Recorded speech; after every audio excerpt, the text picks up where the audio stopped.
नमस्कार. संघर्ष वृत्तवाहिनीमध्ये आपलं स्वागत. घेऊया ठाणे आणि आसपासच्या परिसरामधील घडणाऱ्या महत्त्वाच्या घडामोडींचा आढावा. नरेश म्हस्के यांच्या प्रचारासाठी सिने अभिनेते गोविंदा ठाण्यात. शिवसेना, भाजप, राष्ट्रवादी काँग्रेस, मनसे, रिपाई व मित्रपक्षांच्या महायुतीचे शिवसेनेचे उमेदवार नरेश म्हस्के यांच्या निवडणूक प्रचारार्थ काल सायंकाळी ठाणे विधानसभा क्षेत्रातील ढोकाई, कोलशेत, बाळकूम इत्यादी भागातून ठाणे शहरात प्रचार फेरी काढण्यात आली. यावेळी प्रसिद्ध सिने अभिनेते गोविंदा यावेळी उपस्थित होते. भारतीय जनता पक्षाचे ठाणे जिल्हा अध्यक्ष संजय वाघुले, ज्येष्ठ नगरसेवक देवराम भोईर, संजय भोईर, भाजप महिला अध्यक्षा स्नेहा पाटील, शिवसेना महिला आघाडीच्या अध्यक्षा मीनाक्षी शिंदे व इतर मान्यवर पदाधिकारी मोठ्या संख्येने येथे उपस्थित होते. त्याचबरोबर कार्यकर्त्यांचा देखील उत्स्फूर्त असा प्रतिसाद या रॅलीला पाहायला मिळाला.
सर्व नागरिकांना आवाहन करण्यात येत आहे की सध्या डासांमार्फत पसरणाऱ्या डेंग्यू या आजाराचा प्रसार रोखण्यासाठी प्रत्येकाने पुढील प्रमाणे कार्यवाही करावी.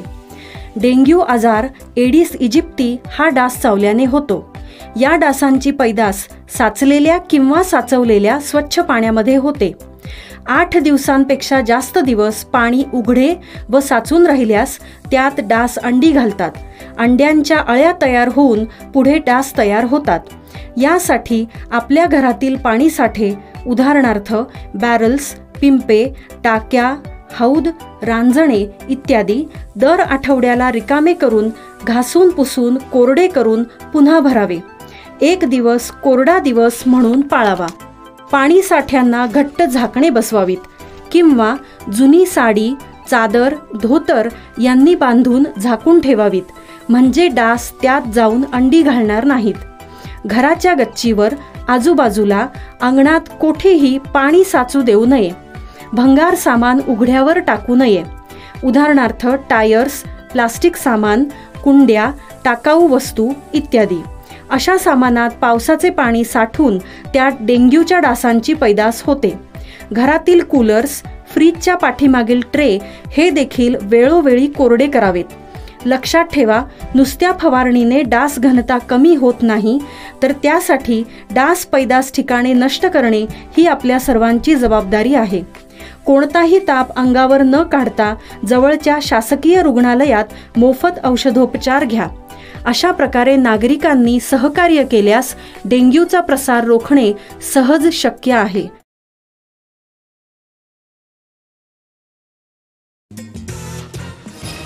वर्तकनगर येथील सरगम सोसायटी बिल्डिंग नंबर 12 इमारतीचा पुनर्विकास रखडल्याने मतदानावरती बहिष्कार टाकण्याचा इशारा येथील रहिवाशांनी दिला आहे.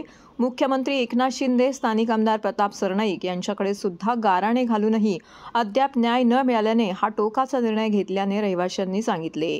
निविदा प्रक्रिया राबवून इमारतीच्या पुनर्विकासासाठी अगरवाल इन्फोटेक या कंपनीतर्फे AA असोसिएट या विकासकाची निवड करण्यात आली होती आणि 2014 मध्ये विकास करारनामा करण्यात आला. करारनाम्यानुसार 2016 मध्ये कॉपर्स फंडचा पहिला हप्ता प्रत्येकी 3,08,027 सभासदांना प्राप्त झाला. यातील 5 सभासदांनी कॉपर्स फंड स्वीकारला नाही, कारण विकासकाच्या कागदपत्रांबाबतची मागणी पूर्ण करण्यात आलेली नाही. 2016 मध्ये ठाणे महानगरपालिकेने धोकादायक इमारत म्हणून महापालिकेने नोटीस दिली. याबाबत दूरध्वनीवरून विकासकाला अवगत करण्यात आले. त्यावर विकासकाने सर्व घरे खाली करा, मी तुम्हाला भाडे सुरू करतो असं दूरध्वनीवरून सांगितलं. त्यानुसार 27 भाडेकरूंनी आपली घरं रिक्त केली, तर उर्वरित 5 भाडेकरूंनी आपली घरे खाली केली नाहीत. 2017 मध्ये ठाणे महानगरपालिकेने सदर इमारत धोकादायक घोषित करून उर्वरित 5ही सभासदांना घरे खाली करण्यास भाग पाडले. इमारत खाली केल्याने सर्व सभासद विखुरले गेले आणि त्यामुळे काही वर्ष अशीच गेली. त्यानंतर सर्व सभासदांनी एकत्र येऊन विकासकाला कायदेशीर नोटीस देण्याचा देखील प्रयत्न केला. 2020 मध्ये नोटीस देण्यात आली आणि सदर नोटीसीला उत्तर देताना विकासकाने म्हटलं की 5 सभासदांनी घरे रिक्त न केल्याने तसेच इमारतीच्या जागेतील देवळाचा प्रश्न न सुटल्याने पुनर्विकास रखडला आहे. विकासक पुनर्विकासाचे काम करण्यास तयार आहेत यावर सभासदांनी विश्वास ठेवला, परंतु त्याने काहीच न करता 1 वर्षाचा कालावधी वाया घालवला. त्यानंतर विकासकाने 2022 मध्ये विकासकाने माझे व माझ्या भागीदाराचे बिनसले असल्याचं मी तुमचं काम करू शकत नाही असं लेखी स्वरूपात कळवलं. याचवेळी विकासकाने NOC करिता 11,000 रुपये करोड इतक्या रकमेची मागणी केली. अशा प्रकारे विकासकाकडून वर्तकनगर येथील इमारतीत रहिवाशांची फसवणूक झाली असून त्याने त्यांना कात्रीत पकडला आहे. 2016 पासून या इमारतीतील रहिवाशांनी बेघर झाले असून भाड्यापोटी 1ही रुपया त्यांना दिलेला नाही. तरी आमच्या या तक्रारीची दखल घेऊन आम्हाला न्याय मिळवून द्यावा, अन्यथा मतदानावरती बहिष्कार टाकणार असा इशारा रहिवाशांनी दिला आहे. सभापतींवर बहिष्कार, लोकसभापतींवर बहिष्कार, हक्काचं घर मिळालंच पाहिजे. सभासद आहे, हे सगळे आमच्या सोसायटीचे सभासद आहेत. आज 8 वर्ष झाली आम्ही घराच्या बाहेर आहोत. 2014 ला एग्रीमेंट झालंय आणि 2016 साली आम्ही घरं सोडलेली आहेत. बिल्डरने आम्हाला 1ही रुपया भाडं दिलेलं नाहीये. आम्ही आमच्या स्वखर्चाने भाडं भरून बाहेर राहत आहोत. आमची परिस्थिती काय आम्हाला माहितीये आणि आम्ही सगळीकडे फिरून आलो. आम्ही आमचे स्थानिक नगरसेवक झाले, आमदार, पदाधिकारी, मुख्यमंत्री साहेब, आम्ही सगळ्यांकडे फेऱ्या मारून झाल्या. शेवटी आता आम्ही कंटाळलो, खूप फेऱ्या मारून झाल्या, पण आम्हाला कुठूनही न्याय मिळत नाहीये. म्हणून आम्ही आता ठरवलंय की आम्ही यावर्षी मतदान करणार नाही आणि जोपर्यंत आम्हाला न्याय मिळत नाही आम्ही पुढची कुठलेही मतदान आम्ही यावेळेला करणार नाही. सगळ्यांनी बरोबर आहे? सगळ्यांचं बरोबर. मुळात म्हणजे जेव्हा करारनामा केला जातो तेव्हा त्याच्यातल्या अटी आणि नियम सामान्य माणसांपर्यंत खरंच पोचत नसतात. त्यांना एवढ्या अटी आणि नियम माहीत नसतात. करारनामा हा करण्यामागे हेतू असतो की ह्या एवढ्या मोडकळीस आलेल्या घरातून आपण आपल्या स्वतःच्या चांगल्या घरामध्ये राहायला जावं, हाच माणसाचा हेतू असतो. जेव्हा आमची चर्चा करण्याची वेळ येते तेव्हा ते आम्हाला नियम आणि अटी का दाखवल्या जातात? ते आम्ही काही कायदे तज्ज्ञ आहोत का की त्या गोष्टी जाणून त्यावेळेला घेतल्या जातात? एक अक्षरशः अशी अवस्था केली आहे की भिकाऱ्यासारखं आमचंच घर आणि आम्हाला त्याच्यापुढे लाचार होऊन ते मागावं लागतंय. ही कुठली अवस्था आहे? आणि आता सुद्धा दुसरा जो बिल्डर येणार त्याच्या हातातनं आम्ही त्याच्याप्रमाणे चालायचंय. ते आम्हाला जे ठरवणार त्याप्रमाणे आम्ही चालणार आहोत, कारण आम्ही हतबल आहोत, लाचार आहोत. आणि मग ही लाचारी का? माझं एवढंच म्हणणं आहे, माननीय मुख्यमंत्री साहेबांना माझं एकच म्हणणं आहे, तुम्ही ठाणेकर आहात.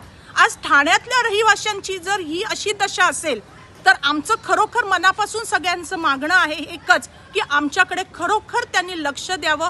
आमची जी ही समस्या आहे ती लवकरात लवकर सोडवण्याचा प्रयत्न करावं.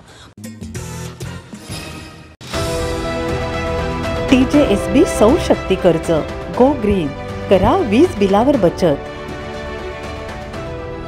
आकर्षक व्याजदर, 84 महिने परतफेड कालावधी, 80% लोन, व्यावसायिक आणि उद्योजकांकरता सुद्धा. अधिक माहितीसाठी तुमच्या जवळच्या शाखेला भेट द्या किंवा संपर्क साधा. 1800-223-466 आणि 1800-266-3466.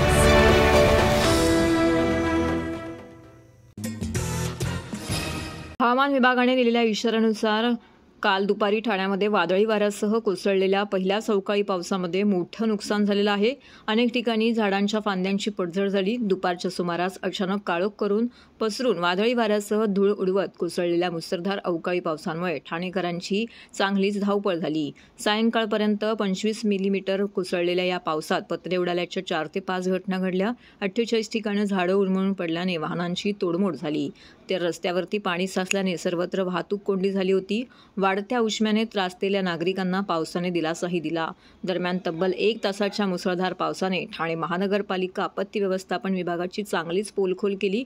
आपत्ती व्यवस्थापन पूर्णपणे ढेपाळल्याचा आरोप समाजसेवक डॉक्टर राजेश मडवे यांनी केलाय. गेल्या काही दिवसांपासून वातावरणामध्ये उष्मा होता. अचानक काल दुपारच्या सुमारास पाऊस आल्याने नागरिकांची चांगलीच त्रेधा तिप्पट झाली. पाऊस कोसळायला सुरुवात झाली. बेसावध असलेल्या ठाणेकरांची या पावसाने त्रेधा तिप्पट उडवली. सोसाट्याचा वारा आणि मुसळधार पावसामुळे ठाण्यात अनेक ठिकाणी झाडांच्या फांद्यांच्या पडझडीच्या घटना घडल्या. मुसळधार पावसामुळे अनेक ठिकाणी इंटरनेट सेवा बंद पडली. तसेच लोखंडी गेट देखील पडल्याच्या घटना घडल्या आहेत. ठाणे बाजारात सोसायटीच्या वाऱ्यामुळे शेडचे पत्रे कोसळले. मुख्य बाजारपेठातील घराची ग्रिलची खिडकी पत्रे उडून खाली पडले. ठाण्याच्या पूर्व द्रुतगती महामार्गावर हुंदाई शोरूम समोर दुभाजकावर असलेली झाडं उन्मळून रस्त्यावरती पडलेली पाहायला मिळाली.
इंडिया आघाडी शिवसेना पक्षाचे उमेदवार राजन विचारे यांच्या 3ऱ्या टप्प्यातील प्रचार यात्रेला ठाणेकरांचा जोरदार प्रतिसाद मिळत आहे. राजन विचारे यांच्या प्रचाराचा झंझावत सध्या ठिकठिकाणी सुरू असून आवाज जनतेचा आवाज ठाण्याचा राजन विचारे या गाण्याची भुरळ ठाणेकरांना पडली आहे.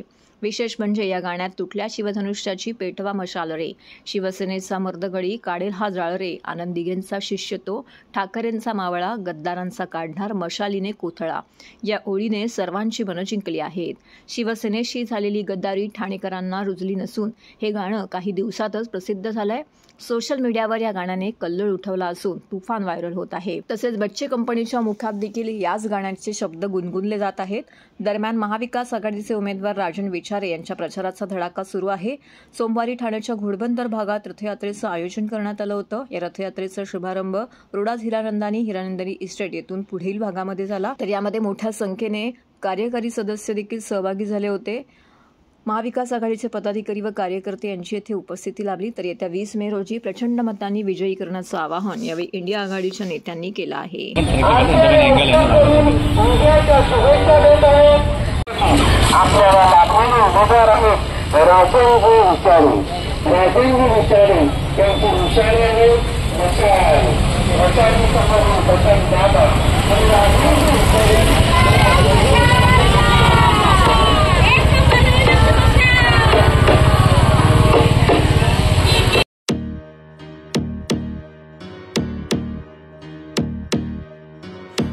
टर टर टर टरकाळीचा आवाज विचारे, ठण ठण ठण ठण ठणकावून बोलतो विचारे, ठण धग धग धग धग धगती आग विचारे फड फड फड फड फडकणारा राग विचारे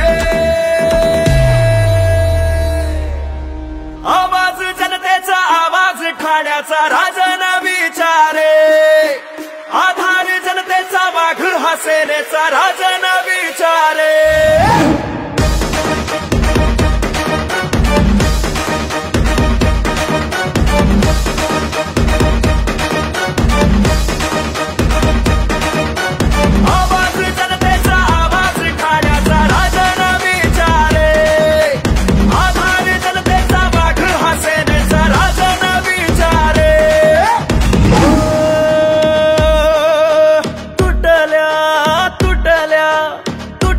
शिवधनुष्याची पेटवा मशाल रे शिवसेनेचा मर्दगडी काढेल हा जाळ रे आनंद दिघेचा शिष्य तो ठाकरेंचा मावळा गद्दारांचा काढणार मशालीने कोतळा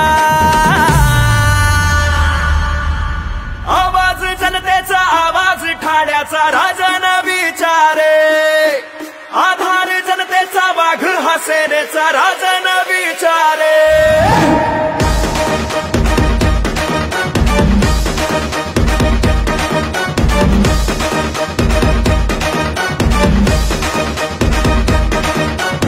जमलेल्या माझ्या तमाम हिंदू बांधवांनो भगिनींनो मातांनो माझे शब्द बंदुकीच्या गोडीसारखे असतात गेली गोडी की गेली परत शोधत नाही कुठे पडली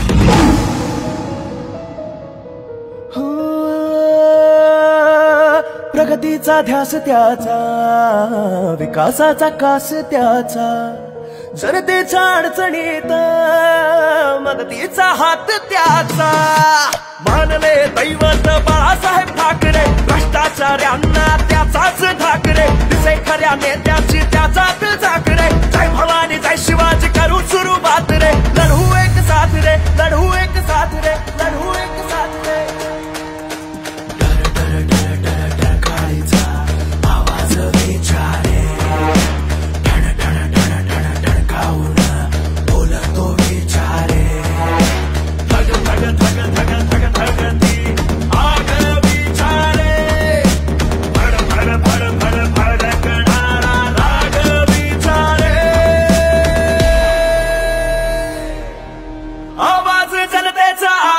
ठाण्याचा राजन विचारे आधार जनतेचा वाघ हा सेनेचा राजन विचारे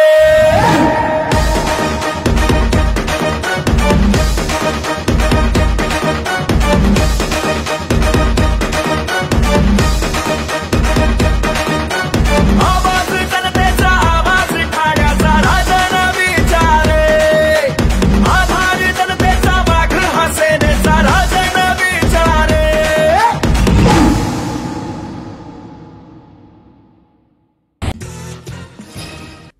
तर हे होतं संघर्ष वृत्तवाहिनीचं आजचं बातमीपत्र. उद्या पुन्हा भेटू याच वेळी याच ठिकाणी ताज्या घडामोडींसह. तोपर्यंत नमस्कार.